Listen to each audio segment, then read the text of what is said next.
വഴി കൂടെ നടന്നു പോകുന്ന എല്ലാവരും എനിക്ക് നാളുകൾക്ക് ശേഷമാണ് അമ്മയുടെ മുഖത്ത് ചിരി കണ്ടത് എന്ന് പറഞ്ഞതൊക്കെ എനിക്ക് ഭയങ്കര. ഓക്കെ, അപ്പൊ ദിയ കൃഷ്ണ, പേർലിയും മണി, നാദ്രയുടെ ഒരു വീഡിയോ കാണാനായിട്ടുണ്ടായിരുന്നു. നമ്മുടെ ദിയ കൃഷ്ണയ്ക്കെതിരെയാണ് ഈ പറയുന്ന നാദ്ര കുറച്ച് കാര്യങ്ങൾ സംസാരിക്കുകയൊക്കെ ചെയ്യുന്നത്.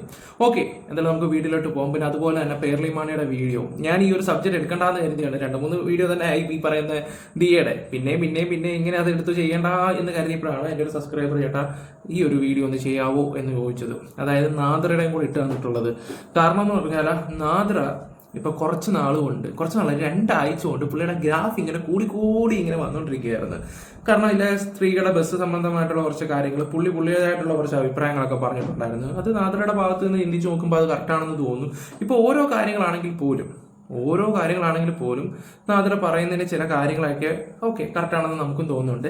ചില കാര്യങ്ങളൊക്കെ ഇച്ചിരി മണ്ടത്തരവും ഉണ്ട്. ഓക്കെ, എന്തായാലും പഴയ നാദ്രയെ വെച്ച് നോക്കുമ്പോൾ ഒരുപാട് ഇമ്പ്രൂവ്മെന്റ് ഉണ്ട്. ഉള്ള കാര്യം തുറന്നു പറയില്ല. പിന്നെ ഞാൻ ആരുമല്ല ഇമ്പ്രൂവ്മെന്റ് ഉണ്ട് അല്ലെങ്കിൽ അത് കുറവാണെന്ന് പറയാൻ ഞാൻ ആരും വളർന്നിട്ടൊന്നുമില്ല. ഞാൻ എൻ്റെ അഭിപ്രായങ്ങളാണ് പറയുന്നത്. അത് ചിലർക്ക് അക്സെപ്റ്റ് ചെയ്യാതിരിക്കാം, എന്നെ വിമർശിക്കാം. ഇപ്പം എന്താ പറയണ്ടത്, നമ്മളിപ്പോൾ ഒരാളുടെ വീഡിയോ എടുത്ത് റിയാക്ട് ചെയ്യുന്ന പോലെ തന്നെയാണ് നിങ്ങളുടെ കമന്റ് ബോക്സിൽ നിങ്ങൾക്ക് എന്തെങ്കിലും തെറ്റുപാടുകളോ കാര്യങ്ങളോ ഉണ്ടെങ്കിൽ പറയാനുള്ളതാണ്. അപ്പം നിങ്ങൾക്കും പറയാം. ഓക്കെ, എന്തായാലും നമുക്ക് ആ ഒരു വീഡിയോ ഒന്ന് കണ്ടിട്ട് വരാം. പിന്നെ അതുപോലെ തന്നെ എൻ്റെ ചാനൽ ആദ്യമായിട്ട് കാണുന്ന ഒരു സബ് ചെയ്യുക, ലൈക്ക് ചെയ്യുക. ഫേസ്ബുക്കിലാണ് കാണുന്നെങ്കിൽ ഫോളോ ചെയ്യുക, യൂട്യൂബിലാണ് കാണുന്നെങ്കിൽ സബും കൂടെ ചെയ്യുക. എന്തായാലും ലൈക്ക് ചെയ്ത് ഒന്ന് ഹൈപ്പ് ചെയ്തായിരുന്നെങ്കിൽ നല്ലതായിരിക്കും. പരമാവധി ഷെയറും കൂടെ ചെയ്തു. ഓക്കെ, നടന്നു പോകുന്ന എല്ലാവരും എനിക്ക് അമ്മ എന്ന് വിളിക്കാൻ പറ്റില്ല. അങ്ങനെ അഭിപ്രായം ഒരു മിനിറ്റ് സമയത്ത് നമുക്ക് അതിനെ സപ്പോർട്ട് ചെയ്യാൻ മാത്രമേ പറ്റത്തുള്ളൂ. കാരണം നമുക്ക് എല്ലാവർക്കും നമ്മുടെ സ്വന്തം അമ്മയുടെ ഒരു സ്വാർത്ഥതയുണ്ട്, സ്നേഹത്തിനപ്പുറത്തേക്ക്. ആ സ്വാർത്ഥതയായിരിക്കും ഒരു പക്ഷേ നീയെ കൊണ്ട് അങ്ങനെ പറയിപ്പിച്ചത്. അതിനപ്പുറത്തേക്ക് ഓപ്പോസിറ്റ് നിൽക്കുന്ന ഒരാളെ ബഹുമാനത്തോടു കൂടി മറ്റെന്ത് വാക്കും നമുക്ക് ഉപയോഗിക്കില്ല. ആന്റി ഓക്കെ നാദ്ര പറ വിളിക്കാൻ പറ്റും. പക്ഷെ ഇതൊക്കെ പറയാൻ ശ്രമിക്കുന്ന സമയത്ത് ഓപ്പോസിറ്റ് നിൽക്കുന്ന മനുഷ്യരുടെ കൂടി മാനസികാവസ്ഥ ഞാൻ മനസ്സിലാക്കണമായിരുന്നു. അതെ, ഓപ്പോസിറ്റ് നിൽക്കുന്ന ആൾക്കാരുടെ മാനസികാവസ്ഥയും കൂടെ ഈ പറയുന്ന ദിയ മനസ്സിലാക്കണം. വഴി കൂടെ നടന്നു പോകുന്ന ഒരാളല്ല എന്നുള്ളത് നമുക്ക് മനസ്സിലാക്കേണ്ടത് ദിയയായിരുന്നു. അതെ, അത് ഇത് മനസ്സിലാക്കിയിട്ടില്ലായിരുന്നു. ഇല്ല മീനമ്മ മറ്റേത് എന്നൊക്കെ പറഞ്ഞിട്ടുള്ള മീനമ്മയുടെ ഓരോ കുക്കിങ്ങും കാര്യങ്ങളൊക്കെ വന്ന സമയത്ത് പുള്ളിക്ക് വ്ളോഗ് ഇടാൻ വേണ്ടി കുറെ പരിപാടികളും കാര്യങ്ങളൊക്കെ കാട്ടിക്കൂട്ടിയിട്ടുണ്ടായിരുന്നു. ആ സമയത്തുള്ള അമ്മവിളി മാത്രമേ ഉള്ളായിരുന്നു. ആ ഉപമ ഒട്ടും ശരിയായില്ല എന്നാണ് എനിക്ക് തോന്നിയത്. കറക്റ്റാണ്. പിന്നെ ഞാൻ ഇടയ്ക്ക് ഇങ്ങനെ സംസാരിക്കുന്ന വേറെ ഒന്നും കൊണ്ടല്ല കേട്ടോ, ഇത് മ്യൂസിക് ഉണ്ട്, ബാക്ക്ഗ്രൗണ്ട് മ്യൂസിക്. ചിലപ്പോൾ പണി കിട്ടാൻ ചാൻസ് കൂടുതലായിരിക്കും. ഞാനിപ്പോൾ വീഡിയോ ഇത്രയും ചെയ്തു വരുമ്പം ഒരു കോപ്പി റൈറ്റ് പോലെ എന്തെങ്കിലുമൊക്കെ വന്നു കഴിഞ്ഞാൽ നമ്മൾ ഇത്രയും കഷ്ടപ്പെടും. അതുകൊണ്ട് ഇടയ്ക്ക് ഇങ്ങനെ മൂടിക്കൊണ്ടിരിക്കുന്നു, ഒന്നും വിചാരിക്കില്ലേ. ഈ പറഞ്ഞ അമ്മയില്ലാത്തവർ അങ്ങനെ വിളിച്ചോട്ടെ എന്ന് പറയുന്ന സമയത്ത് ഈ ലോകത്ത് ഏറ്റവും വലിയ ഞാൻ ബുദ്ധിമുട്ടുന്നു എന്ന് മനസ്സിലാക്കുന്നില്ല. ഞാൻ ഏറ്റവും കൂടുതൽ ഭയക്കുന്ന ഒരു കാലഘട്ടം എന്നുള്ളത് ഞാൻ ജീവിച്ചിരിക്കുന്ന സമയത്ത് എന്റെ അമ്മയോ അച്ഛനോ ഇല്ലാത്തൊരു കാലഘട്ടത്തെ പറ്റി ഓവർ തിങ്കിങ് ആണെന്ന് എനിക്കറിയാം. എങ്കിൽ പോലും അതിനെപ്പറ്റി ചിന്തിക്കുന്ന സമയത്ത് എനിക്ക് ഭയങ്കരമായിട്ട് മാനസികമായിട്ട് ഒരു തരത്തിൽ അംഗീകരിക്കാൻ പറ്റില്ല. അപ്പൊ അതൊക്കെ അനുഭവിച്ച മനുഷ്യരോട് നമുക്ക് എല്ലാ കാലത്തും ബഹുമാനം മാത്രമേ ഉള്ളൂ. അവർ ഒരാൾ അമ്മാന്ന് വിളിക്കുന്നുണ്ടെങ്കിൽ അത് സ്നേഹത്തിന്റെ പേരിൽ മാത്രമാണ്. അത് അവർ വിളിച്ചോട്ടെ, വിളിക്കുന്ന കുഴപ്പമില്ല. ഓക്കെ, ഞാൻ അത്ര ഇപ്പൊ ഈ ഒരു വീഡിയോ ഞാൻ വെക്കുന്നുള്ളൂ. നാദ്ര കൈ പറഞ്ഞ കുറച്ച് കാര്യങ്ങൾ, ഈ കാര്യങ്ങളെല്ലാം 100% കറക്റ്റ് ആയിട്ടാണ് ഞാൻ പറയുന്നത്. 100% ആണെങ്കിൽ പോലും. കാരണം ബിഗ് ബോസ് കണ്ടവർക്കറിയാം നാദ്ര കുറെ സ്ട്രഗിൾ ചെയ്തിട്ടുണ്ടായിരുന്നു നല്ല രീതി. അതിനെക്കുറിച്ചൊക്കെ പറഞ്ഞിട്ടും ഉണ്ടായിരുന്നു. പിന്നെ അത് മാത്രമല്ല, ലാസ്റ്റ് ടിക്കറ്റ് ഫിനാലയിലെ പുള്ളിക്കാരി ആ ഗെയിം കളിച്ച് വിന്നർ ആയിട്ടുണ്ടായിരുന്നു. പിന്നെ അവിടുന്ന് പണപ്പെട്ടിയായിട്ട് പുള്ളി തിരിച്ചു പോവുകയൊക്കെ ചെയ്തിട്ടുള്ള ഒരാളായിരുന്നു. പക്ഷെ ചില കാര്യങ്ങളൊക്കെ പുറത്തിറങ്ങി വന്ന് സംസാരിക്കുമ്പോൾ ഒട്ടും യോജിക്കാൻ പറ്റാത്ത കുറെ കാര്യങ്ങളുണ്ടായിരുന്നു. ഒരുപാട് കാര്യങ്ങളുണ്ടായിരുന്നു. പക്ഷെ ഈ അടുത്ത സമയം കൊണ്ട് ആളുടെ സംസാര രീതിയിലാണെങ്കിൽ പോലും ഒരുപാട് മാറ്റങ്ങൾ വരുന്നുണ്ട്. പിന്നെ ഈ പറയുന്ന നാദ്രക്കൊക്കെ ചില സമയങ്ങളിൽ ഞാൻ സപ്പോർട്ട് ചെയ്ത് സംസാരിക്കുമ്പോൾ എൻ്റെ ഫ്രണ്ട് സർക്കിളിലുള്ളവർ പോലും പലതും പറഞ്ഞിട്ടുണ്ട്, എടാ വേണ്ട, അതിങ്ങനെയാണ് മറ്റാണ് മറിച്ചാണെന്ന്. പക്ഷേ അവരെ മനുഷ്യനായിട്ട് കാണുക.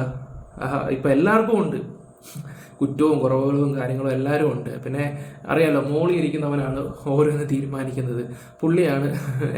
അപ്പോൾ അത് വെച്ചിട്ട് ആരെയും ഇത് ചെയ്യാതിരിക്കാനുള്ള രീതിയിലാണ് ഞാൻ ആ ഒരു വ്യക്തിയെ എടുത്ത്. പിന്നീട് ആദ്യമൊക്കെ ഞാൻ കേട്ട് നിന്നിട്ടുണ്ടായിരുന്നു ഇതുപോലുള്ള വിഷയങ്ങളൊക്കെ തന്ന് തലയിടുമ്പോഴേക്ക്. പിന്നീട് ഞാൻ ആ വ്യക്തിയോട് വിളിച്ചിട്ട് പറഞ്ഞൊരു കാര്യം എന്ന് വെച്ചാൽ, ഓരോരുത്തർക്കും ഓരോ ഇഷ്ടങ്ങളുണ്ട്. താങ്കൾ പെർഫെക്റ്റ് ആണോ? അല്ല. ഓക്കെ, അപ്പോൾ അങ്ങനെയുള്ള കാര്യങ്ങൾ ചോദിച്ചിട്ടുണ്ടായിരുന്നു. ഏതെന്തെങ്കിലും ആട്ടെ, നമുക്കിനി പേർലി മാണിയുടെ ആ ഒരു വീഡിയോ സത്യത്തിൽ അടിപൊളി ഒരു ഇതാണ്. ഞാൻ ജസ്റ്റ് ഒന്ന് വെച്ച് തരാം. ഭയങ്കര സങ്കടമായി, എനിക്ക് ഭയങ്കര ഇമോഷണലായി.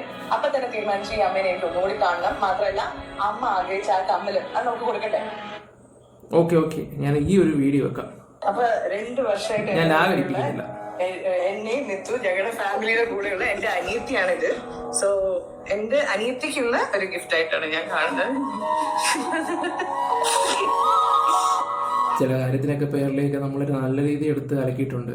പക്ഷേ ഉള്ളിലുള്ള സ്നേഹവും കാര്യങ്ങളൊക്കെ നിങ്ങൾ കണ്ടില്ലേ? ഇതൊക്കെ പല ആൾക്കാരും കാണേണ്ട കാര്യങ്ങളാണ്, പല ആൾക്കാരും കാണേണ്ടതാണ്. പിന്നെ ഗംഗാ മീനാക്ഷി എന്ന് പറയുന്ന ആ വീട്ടുകാരുടെ കഷ്ടപ്പാടും കാര്യങ്ങളൊക്കെ അതൊക്കെ ഈ പറയുന്ന ദിയ കൃഷ്ണയുടെ കുഴപ്പം എന്താണെന്ന് വെച്ചാൽ വളർന്നു വന്നതിൻ്റെ കുറേ കാര്യങ്ങളാണ്. അറിയാലോ, ആ മറ്റേ പുള്ളിക്കാരൻ്റെ സംസാരം, കൃഷ്ണകുമാറിൻ്റെ സംസാരം കാര്യങ്ങളൊക്കെ ഞാൻ പറയാൻ അറിയാമല്ലോ. പിന്നെ അതുപോലെ തന്നെ എനിക്ക് തോന്നുന്നു കൃഷ്ണകുമാർ ഓക്കെയാണ്, അതിനേക്കാളും ആറ്റിറ്റ്യൂഡും കാര്യങ്ങളും ആൻറ്റിക്കാണ് സിന്ധു എന്ന് പറയുന്നത്. അതൊക്കെ കൊണ്ടായിരിക്കാം. അത് അശ്വിൻ ഫുഡ് കഴിച്ച ഓർമ്മയുണ്ടല്ലോ, ചിക്കൻ്റെ ഒരു വിഷയം നടന്ന സമയത്ത്. ആ സമയത്ത് പുള്ളിക്കാരുടെ രീതി, ആ പുള്ളിക്കാരുടെ ഫുഡ് കഴിപ്പും കാര്യങ്ങളും, പിന്നെ അവിടെ ആള് നിൽപ്പുണ്ട്. അതായത് അശ്വിനെ കല്യാണം കഴിച്ചാൽ അശ്വിനെ കല്യാണം കഴിച്ചല്ല, കുഞ്ഞുണ്ടായ സമയത്താണ് കണ്ടത്. കാരണം സാധാരണയൊക്കെ മരുമക്കൾ വന്നിരിക്കുകയാണെങ്കിൽ അവർക്ക് ഫുഡും കാര്യങ്ങളൊക്കെ കൊടുത്തിട്ട് മറ്റുള്ളവർ ചെയ്യത്തുള്ളൂ. അതാണ് സത്യത്തിൽ ചെയ്തുകൊണ്ടിരിക്കുന്നത്. പക്ഷെ പുള്ളിക്കാർ ഇച്ചിരി ആറ്റിറ്റ്യൂഡൊക്കെ ഇട്ട് പുള്ളിക്കാരുടെ രീതി അതൊക്കെ കാണുമ്പോൾ തന്നെ ഇതൊക്കെ കണ്ടാണ് ഈ പിള്ളേരും പഠിക്കുകയൊക്കെ ചെയ്യുന്നത്. അതുപോലെയാണ് ഈ സോഷ്യൽ മീഡിയ വന്നിട്ട് ഇതുപോലുള്ള വിവരക്കേടും കാര്യങ്ങളൊക്കെ വിളിച്ച് പറയുമ്പോൾ ആൾക്കാരെടുത്ത് കൊടുത്തുകൊണ്ടിരിക്കുന്നത്. ഓക്കെ, എനിക്ക് ഭയങ്കര ഇഷ്ടമാണ്. നമ്മുടെ ലൈഫിലെ നമ്മളെ ഫ്രണ്ട്സ് പോലെയാണ് ഇവരെനിക്ക്. അപ്പൊ ഏറ്റവും കൂടുതൽ എന്റെ കൂടെ നിൽക്കുകയും എന്റെ മുഖം വാടിയാൽ പോലും ഒരു ചായ തരും, അങ്ങനത്തെ ഒരാളാണ്. നമുക്കറിയാം എന്താണ് എനിക്കും എന്റെ പിള്ളേർക്കും എല്ലാവരുടെ കാര്യങ്ങളും. അതുകൊണ്ട് like a family member too. അതുകൊണ്ട് ഞങ്ങളൊരു ബർത്ത്ഡേ അങ്ങനെയൊന്നും ഇല്ല, just a normal day. But wanted to give you this. Okay, എന്താ പറഞ്ഞത്? രഞ്ജുയുടെ കഴുത്തിലിടാട്ടോ, എന്റെ മാലയാ അത്. ഇത് രഞ്ജുയുടെ മാലയാ.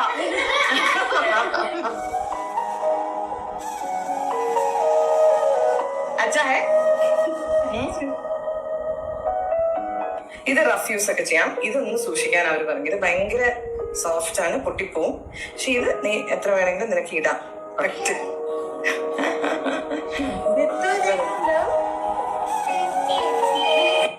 വീട്ടിൽ ജോലി ചെയ്യുന്ന ഓക്കെ, ഇപ്പൊ അതൊരു ഇന്റർവ്യൂവിലൊക്കെ വന്നിട്ടുണ്ട് ആ ഒരു സംഭവം കാര്യങ്ങളൊക്കെ. ഇപ്പൊ ഞാൻ കുറെ ആൾക്കാരുടെ വീഡിയോ ഒക്കെ കണ്ടിട്ടുണ്ടായിരുന്നു. ഇപ്പൊ നമ്മളോട് ഞാൻ ആദ്യം ഇത് വേണ്ടാന്ന് വെച്ചൊരു സംഭവമാണ്. സബ്സ്ക്രൈബേഴ്സ് ഒക്കെ പറയുമ്പോൾ പിന്നെ നമ്മൾ ചെയ്യണ്ടേ, നമ്മുടെ അഭിപ്രായങ്ങളും കാര്യങ്ങളൊക്കെ പറയണ്ടേ. അങ്ങനെയാണ് ഈ ഒരു കോണ്ടന്റ് എടുത്ത് ചെയ്യാൻ തന്നെ കരുതിയത്. ഒരുപാട് സന്തോഷമുണ്ട് ഇത് കാണുമ്പോൾ തന്നെ. ഇതൊക്കെ കാണുമ്പോൾ എന്താ പറയണ്ടേ, പലർക്കും ഒരു ഇതായിരിക്കും, മാതൃകയാണ് സത്യം പറഞ്ഞാൽ.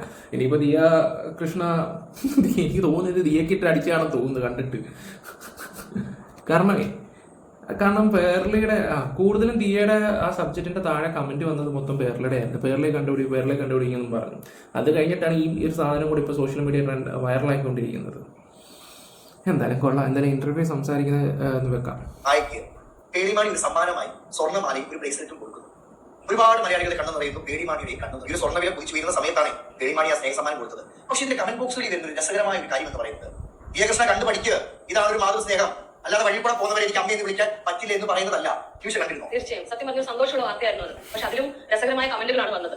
ഈ സന്തോഷ വാർത്ത പങ്കുവെക്കുമ്പോഴും ആൾക്കാരുടെ ഒക്കെ ആവേശം ദിയാകൃഷ്ണനെ തെളിവിളിക്കുന്നതില്ല. ഇതിലിപ്പം പേളിമാണി വീട്ടു ജോലി ചെയ്യുന്ന ആയിക്ക് സ്വർണ്ണമാലയും ബ്രേസ്ലെറ്റ് മേടിച്ചു കൊടുക്കും. അതിലെ കമന്റ് ബോക്സിൽ ദിയാകൃഷ്ണനെ ഇങ്ങനെ പൊങ്കാലിടാൻ കാരണം. പക്ഷെ അതിൽ പൂർണ്ണമായിട്ട് തെറ്റ് പറയാൻ പറ്റത്തില്ല. കാരണം പേളിമാണിയുടെ ഒരു ഗസ്റ്റ് അല്ലെങ്കിൽ ഈ പറയുന്ന പർട്ടിക്കുലർ ആയെ വിളിക്കുന്നതിന് ചേച്ചി എന്നാണ്. അതിന് കൂടപ്പറപ്പിനെ പോലെയാണ് ഞാൻ കാണുന്നത്, ഒരു ആയായിട്ടല്ല.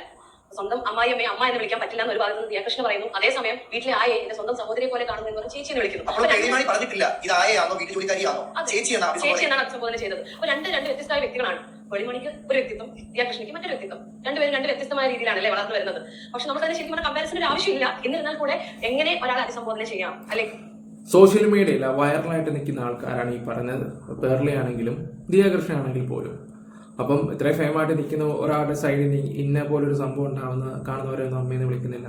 ഇപ്പുറത്ത് നിൽക്കുന്ന ആള് വീട്ടിലെ ജോലിക്കാരെ ആണെങ്കിൽ പോലും ചേച്ചി അങ്ങനെയുള്ള കാര്യങ്ങളൊക്കെ ചിലപ്പോൾ ആൾക്കാർ കമ്പയർ ചെയ്യും, ഉറപ്പാണ്. ഇപ്പോൾ ഈ ഒരു സ്റ്റോറി സംസാരിക്കുമ്പോൾ ദിയാകൃഷ്ണയുടെ സ്റ്റോറി സംസാരിച്ച് വരികയാണെങ്കിൽ നിങ്ങൾ ആ പേരിലെ ഒന്ന് കണ്ടുപിടി, ആ പേരിൽ ഇങ്ങനെയൊക്കെ അവിടുത്തെ ജോലിക്കാരെ എടുത്ത് ചെയ്ത് അങ്ങനെ ഒരു ടോക്ക് വരും. പറഞ്ഞു മനസ്സിലായോ? അങ്ങനെ ഒരു ടോക്ക് വരുമ്പോഴാണ് ഇതുപോലുള്ള കാര്യങ്ങൾ വരുന്നത്. പഴയ പരിപാടിയൊക്കെ തന്നെ അപ്പുറത്തെ വീട്ടിലെ കാര്യം ഇപ്പുറത്തോട്ട് പറയുന്ന സംഭവം തന്നെ. അതിപ്പോൾ സോഷ്യൽ മീഡിയ വരുമ്പോൾ ചാനലിൽ നിന്ന് പറയുന്നു, അത്രയേ ഉള്ളൂ വ്യത്യാസം.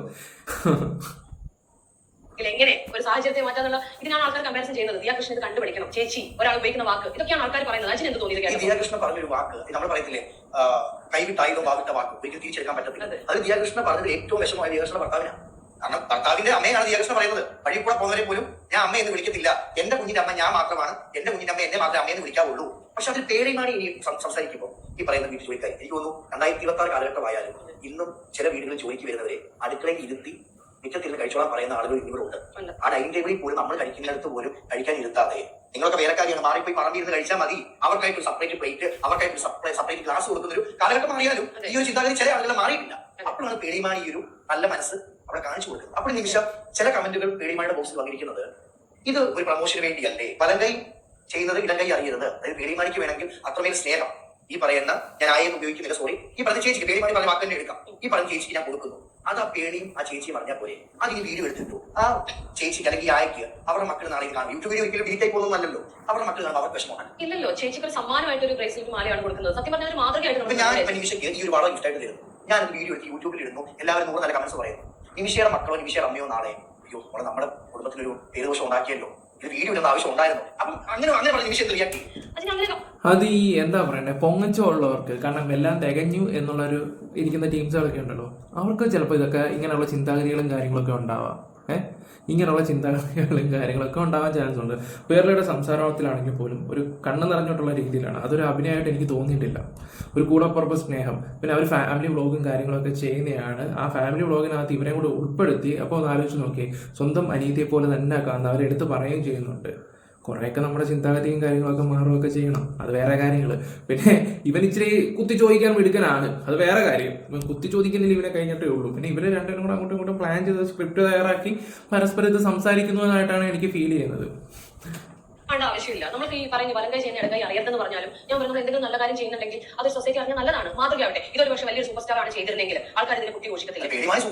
പേടിമാണി ഓൾറെഡി അറിയപ്പെടുന്ന ഒരാളാണ്, എന്നിരുന്നാൽ കൂടെ നമ്മൾ എല്ലാവരും ആരാധിക്കുന്ന വലിയ സ്റ്റാർസ് ഒക്കെ ചെയ്യുവാണെങ്കിൽ ഇവിടെ ഫാൻസ് അസോസിയേഷൻ എല്ലാവരും കൂടി വലിയൊരു ആഘോഷമാക്കി മാറ്റും. അപ്പോൾ പേടിമാണി ഇത് ചെയ്യുമ്പോൾ അതിന് വല്ലാണ്ട് കുറ്റപ്പെടുത്തേണ്ട ആവശ്യമില്ല. നല്ല കാര്യം ചെയ്താൽ നമ്മൾ നല്ലത് തന്നെ പറയണം. ഒരു പക്ഷേ ഇപ്പൊ വരുമാനം കിട്ടുന്നുണ്ടാവും, ആ യൂട്യൂബ് ഈ പറയുന്ന പർട്ടിക്കുലർ വീഡിയോ ഒരുപാട് റീച്ച് ഉണ്ടായിരിക്കും. അതെ, പക്ഷേ ഈ വരുമാനം ഒക്കെ കൈ കിട്ടിയിട്ട് സ്വന്തമായിട്ട് സാധനങ്ങൾ വാങ്ങിക്കുക, കാർ വാങ്ങിക്കുക, ഒരുപാട് വീട്ടിലെ ബ്ലോഗൊക്കെ ഇട്ട് കോൺട്രവേഴ്സ്യൽ ന്യൂസ് ഉണ്ടാക്കി അതിനെ കൊണ്ട് ബെൻസുകാർ വാങ്ങിച്ച ആൾക്കാരെയാണ് നമുക്കറിയാം. അങ്ങനെയുള്ള ഒരു സമൂഹം ജീവിക്കുമ്പോൾ മല്ലു ഫാമിലി ഉദ്ദേശിച്ചു. ഓക്കെ, ഇപ്പോൾ എന്തെങ്കിലും ഒരു നല്ല കാര്യമാണല്ലോ ചെയ്യുന്നത്, ഒരു മറ്റൊരു വ്യക്തിക്കാണ് വാങ്ങിച്ചു കൊടുക്കുന്നത് അല്ലേ? എനിക്ക് അങ്ങനെ തോന്നിയിട്ടില്ല. ഒരു ഫെയിമിന് വേണ്ടി, റീച്ചിന് വേണ്ടി. എനിക്ക് പേഴ്സണലി പേടിമാണിയുടെ വീഡിയോ കണ്ടപ്പോൾ എന്റെ കണ്ണുപോലെ നിറഞ്ഞു പോയിരുന്നു. അതിലെ കമന്റ് ബോക്സിൽ പറഞ്ഞു, തീർച്ചയായിട്ടും എന്റെ കണ്ണ് നിറഞ്ഞു. ഒരു നല്ല കാര്യമല്ലേ ചെയ്തത്, പുള്ളിയുടെ കണ്ണുകൾ ആ വിഷമം കണ്ടു, ആ സ്നേഹം നമുക്ക് കാണാൻ പറ്റുന്നുണ്ട്. ഒരു പ്രത്യേക തരത്തിലുള്ള ഒരു പോസിറ്റീവ്. ഈ പേടിമാണിയുടെ കമന്റ് ബോക്സ് അതുപോലെ ശ്രദ്ധിക്കപ്പെട്ട ഒരു കമന്റ് ആണ്. പേടിമാണി ഫിക്സറു, ഞാൻ 8 വർഷമായിട്ട് ഒരു വീട്ടിൽ ജോലി ചെയ്യുന്നു, അവിടെ ഞാൻ മടങ്ങുമ്പോൾ ഒരു ഉടുപ്പ് പോലും എനിക്ക് ആ വീട്ടുകാർ തന്നിട്ടില്ല. അങ്ങനത്തെ വീട്ടുകാരും ഉണ്ട്. തീർച്ചയായും. പോകുമ്പോൾ ഒരു ചെറിയൊരു വസ്ത്രം വാങ്ങിച്ച എത്രയോ, ഒരു 300 രൂപ 400 രൂപ പോലും ചെലവാക്കാൻ മടിക്കുന്ന ഒരു വിഭാഗം ഉണ്ടായിരിക്കും. ദിയാകൃഷ്ണയും പരസ്പരം സഹായിക്കുന്ന ഒരു വ്യക്തിയായിരിക്കും. ഇത് അതാണ് ഞാൻ പറയുന്നത്. അതിനിവിടെ വ്യത്യാസം എങ്ങനെയാണെന്ന് വെച്ച് കഴിഞ്ഞാൽ ദിയാകൃഷ്ണയുടെ സംസാര രീതി പലപ്പോഴും ചിലപ്പോൾ തെറ്റിദ്ധരിക്കപ്പെടുന്നതായിരിക്കാം. അതേസമയം പേടിമാണിയുടെ സംസാര രീതി, പബ്ലിക്കായിട്ടുള്ള സംസാര രീതിയോ യൂട്യൂബ് വീഡിയോ കാണുന്ന പേടിമാണി വളരെ പോസിറ്റീവാണ്. പക്ഷേ ചില കമന്റുകളിൽ വന്നിട്ടുള്ള ഒരു കാര്യം, പേടിമാണിയുടെ മുഖംമൂടി മാറ്റാൻ സമയമായി, പേടിമാണിയുടെ മുഖംമൂടി ഇനിയെങ്കിലും മാറ്റണം, ക്യാമറ ഓൺ ആക്കുമ്പോൾ മാത്രം ചിരിക്കുന്ന ഒരു മുഖമല്ലാത്ത മുഖം പേടിമാണിക്കുണ്ട്. പക്ഷെ ഞാൻ നമുക്ക് വല്ലാണ്ട് ഡിഗ് ചെയ്ത് ഒരാളുടെ പേഴ്സണൽ ലൈഫിലോട്ട് പോകേണ്ട ആവശ്യമുണ്ട്. ഇപ്പൊ നമുക്ക് മാതൃകാപരമായ ഒരു പെരുമാറ്റം. പണ്ട് പുള്ളിക്കാരി ഇച്ചിരി ഇതായിരുന്നു, പുള്ളി ഫയർ ടീമായിരുന്നു, ഇപ്പൊ ഒതുങ്ങിപ്പോയെന്നാണെങ്കിൽ പറയാം. കുടുംബമൊക്കെ ആയില്ലടേ, ഇപ്പൊ ഇവന് കുറെ കാര്യങ്ങളൊക്കെ അറിയാം, അത് വെച്ചിട്ടാണ് ഇവൻ ഇങ്ങനെ കുത്തിത്തിരിപ്പ് ഉണ്ടാക്കുന്നത്. നല്ലതാ. പേടിമാണിയുടെ നമുക്ക് പബ്ലിക്കായിട്ട് വീഡിയോ കാണണം അല്ലേ? നമുക്ക് പബ്ലിക് ഫിഗർ ആണ്, അവരുടെ എല്ലാവരുടെയും പേഴ്സണൽ ലൈഫ് നോക്കി കഴിഞ്ഞാൽ നമുക്ക് ഓരോരുത്തർക്കും ഓരോ സ്വഭാവം കാണും. അല്ല, അവരുടെ പേഴ്സണൽ ലൈഫ് ഇടാമെങ്കിൽ റിയാക്ട് ചെയ്യാൻ നമുക്ക് പറ്റും. അല്ല, പേഴ്സണൽ ലൈഫിൽ നല്ല കാര്യങ്ങൾ മാത്രമേ നമ്മൾ കാണുന്നുള്ളൂ. നമുക്ക് നമ്മൾ കാണുന്നതാണല്ലോ ചർച്ച ചെയ്യേണ്ടത്. പേഴ്സണൽ ലൈഫ് നമ്മൾ അറിയുന്നില്ല. ഞാൻ അറിയുന്ന പേടിമാണി എനിക്ക് സമൂഹത്തിനെ പോലെ, എല്ലാ ഓഡിയൻസിനെ പോലെ വളരെ പോസിറ്റീവ് ആയിട്ടുള്ള ഒരു പേഴ്സൺ ആണ്. ഇഷ്ടമാണ്. ദിയാകൃഷ്ണ എനിക്ക് ഇഷ്ടക്കേട് ഒന്നുമില്ല. കാരണം പുള്ളിക്കാരത്തെ എനിക്ക് തോന്നിയിട്ടുള്ളത് വളരെ ഓപ്പൺ ആയിട്ട് പുള്ളിക്കാരത്തെ ഒന്നും ചിന്തിക്കാതെ സംസാരിക്കുന്നു. നിമിഷയുടെ ഭർത്താവിന്റെ അമ്മയെ വഴി കൂടെ പോകുന്ന അമ്മയെന്ന് വിളിക്കുമോ? വിളിക്കില്ല.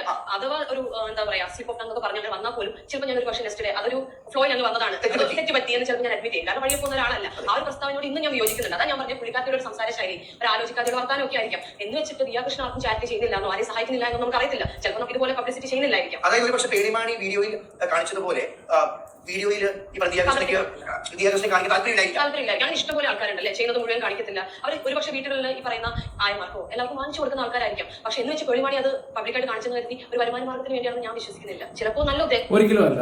കാരണം പേർലയ്ക്ക് എന്താ പറയണ്ടേ, പോഡ്കാസ്റ്റും കാര്യങ്ങളൊക്കെ തന്നെ പുള്ളിക്കാരി ചെയ്യുന്നുണ്ട്. ഏകദേശം നല്ല അതിൻ്റെ ഒരു വ്യൂ വെച്ച് നോക്കുവാണെങ്കിൽ പോലും നല്ല ലക്ഷങ്ങൾ വരുമാനം കിട്ടും. നല്ല ലക്ഷങ്ങൾ കിട്ടും. ഇത് കാണിച്ചിട്ട് അവർക്ക് എന്തായാലും പൈസ ഉണ്ടാക്കേണ്ട ആവശ്യമില്ല. പിന്നെ പ്രൊമോഷനും കാര്യങ്ങളൊക്കെ ഉണ്ട്. പ്രൊമോഷൻ എന്നൊക്കെ പറയുന്ന പേരിലെ പോലുള്ള ഒരു വ്യക്തി ചെയ്യുമ്പോൾ തന്നെ കുറഞ്ഞ ഒരു 2-2.5 ലക്ഷം രൂപയെങ്കിലും കിട്ടുകയൊക്കെ ചെയ്യും. അതുപോലെ ഒരു മാസം 10 പ്രൊമോഷൻ കിട്ടിക്കഴിഞ്ഞാൽ എത്ര രൂപയെന്ന് ഞാൻ പറയാതെ തന്നെ നിങ്ങൾക്ക് മനസ്സിലാക്കാൻ പറ്റും. പിന്നെ അതുപോലെ തന്നെ പോഡ്കാസ്റ്റ് വലിയ ബഡ്ജറ്റ് മൂവിയുടെയൊക്കെ ഈ പറയുന്ന പുള്ളിക്കാരെ വിളിച്ചിട്ട് ഇന്റർവ്യൂവും കാര്യങ്ങളൊക്കെ കൊടുക്കുമ്പോൾ അതൊക്കെ ഒരുപാട് ആൾക്കാർ എടുത്തിട്ട് ആ മൂവിയുടെ പ്രൊമോഷൻ ചെല്ലുക ചെയ്യുന്നത്. എനിക്ക് തോന്നുന്നു ആട് 3 അടുത്ത സമയത്ത് ടോവിനെ വെച്ച് പൃഥ്വിരാജ് അങ്ങനെ ഒരുപാട് ആൾക്കാർ വെച്ച് ജയം രവി അങ്ങനെ ബിഗ് സ്ക്രീനുള്ളവരെല്ലാവരെയും വിളിച്ചിട്ട് പുള്ളിക്കാരി നല്ല രീതിയിൽ ഇന്റർവ്യൂവും കാര്യങ്ങളൊക്കെ എടുക്കുന്നുണ്ട്. അതിന്റെ വരുമാനവും കാര്യങ്ങളും എല്ലാം പുള്ളിക്കാരിക്ക് തന്നെ ഉള്ളതാണ്. ഇത് പുള്ളിയുടെ സ്വന്തം യൂട്യൂബ് ചാനലിൽ കൂടാണ് ഇതെല്ലാം നമ്മൾ കാണുകയൊക്കെ ചെയ്യുന്നത്. പിന്നെ ഈ അടുത്ത സമയത്ത് പിള്ളേര് ഒന്നാമത്തെ വിഷയം എന്ന് വെച്ചാൽ പേരുടെ വ്ളോഗ് കാണാൻ ആൾക്കാർക്ക് ഭയങ്കര താല്പര്യം. പിള്ളേരും കൂടെ ഉണ്ടോണ്ട് അപ്പോൾ പിള്ളേർ സെറ്റും സബ്സ്ക്രൈബ് ചെയ്തിട്ടുണ്ട് ഈ പേരിലൂടെ. അപ്പോൾ ഈ അടുത്ത സമയത്ത് ചില ഇന്റർവ്യൂവിനകത്തെയും മറ്റേ മസാല കാലത്തെയുള്ള സംസാരങ്ങളും കാര്യങ്ങളൊക്കെ വന്ന സമയത്ത് അത് വെച്ച് നമ്മൾ വീഡിയോ ചെയ്തിട്ടുണ്ടായിരുന്നു. ഒരു സമയത്ത് പേരിലയുടെ ഒരു വീഡിയോ ചെയ്തിട്ടുണ്ടായിരുന്നു. ഓക്കെ, പക്ഷേ പുള്ളിക്കാരി അത് മാറി നല്ല രീതിയിൽ സെറ്റായിട്ട് നല്ല അടിപൊളിയായിട്ട് പുള്ളിക്കാരി ഇപ്പം കാര്യങ്ങളൊക്കെ ചെയ്യുന്നുണ്ട്. പേരിലേക്ക് അത്രയ്ക്ക് കയറിയെടുക്കാൻ ആവശ്യമൊന്നുമില്ലെന്ന് എനിക്ക് തോന്നുന്നുണ്ട്. ഓക്കെ, എന്തായാലും നിങ്ങളുടെ അഭിപ്രായങ്ങൾ കമന്റ് ബോക്സിൽ രേഖപ്പെടുത്തുക. ദിയാകൃഷ്ണനെ പോലെ എന്താ പറയണ്ടേ, സ്വന്തം കാര്യത്തിന് വേണ്ടി അവർ എന്തും ചെയ്യും. അത് ഏറ്റവും അവർക്ക് ഈ നെഗറ്റീവ് ഒന്നും ഒരു വിഷയമല്ലായിരുന്നു. പക്ഷേ ഞാൻ പറഞ്ഞില്ലേ അവരുടെ സ്വർണ്ണത്തിന്റെ ഒരു കേസായിട്ടുണ്ടായിരുന്നു. ഇത് ടാക്സിന്റെയും കാര്യങ്ങളൊക്കെ നമ്മുടെ ഒരു യൂട്യൂബർ കണക്ക് എഴുതി കാണിച്ചപ്പോൾ അത് അവർക്ക് ശരിക്കും കൊണ്ടായിരുന്നു. അത് കൊണ്ടപ്പോഴത്തേക്ക് ചേച്ചി ഇങ്ങോട്ട് വന്നിട്ട് കുറേ വിക്ടിം കാർഡ് ഇറക്കിയിട്ടുണ്ടായിരുന്നു. ഓക്കെ, എന്തായാലും വീഡിയോസ് ഇഷ്ടപ്പെടുകയാണെങ്കിൽ ലൈക്ക് ഷെയർ സബ്സ്ക്രൈബ് ഒക്കെ ചെയ്യുക. നിങ്ങളുടെ അഭിപ്രായങ്ങൾ കമന്റ് ബോക്സിൽ രേഖപ്പെടുത്തുക. Bye, love you guys.